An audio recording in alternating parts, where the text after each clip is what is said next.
एक मोठी बातमी आपल्या समोर येते। अभियंत्यावर चिखल फेकल्याप्रकरणी नितेश राणेंना 1 महिन्याचा कारावास, मात्र तात्काळ शिक्षेला स्थगिती। मंत्री नितेश राणे यांच्या संदर्भात एक महत्त्वाची बातमी समोर आली आहे। कणकवलीमध्ये मुंबई गोवा राष्ट्रीय महामार्गावर उपअभियंता प्रकाश शेडेकर यांच्यावर चिखलफेक प्रकरणातून नितेश राणे यांची निर्दोष मुक्तता करण्यात आली आहे। मात्र 504 गुन्ह्याखाली नितेश राणे यांना न्यायालयाने दोषी ठरवण्यात आलं आहे। त्यांना 1 महिन्याच्या कारावासाची शिक्षा सुनावण्यात आलेली आहे।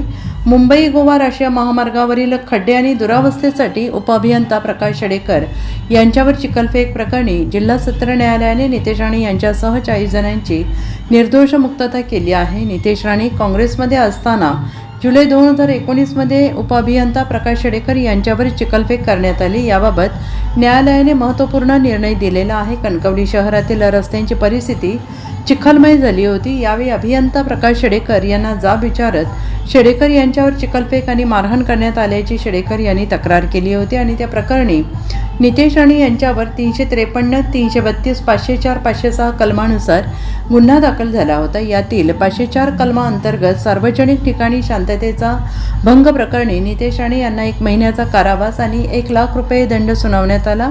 तर इतर सर्व गुन्ह्यांमधून नितेश राणेंसह सहकाऱ्यांची निर्दोष मुक्तता करण्यात आली।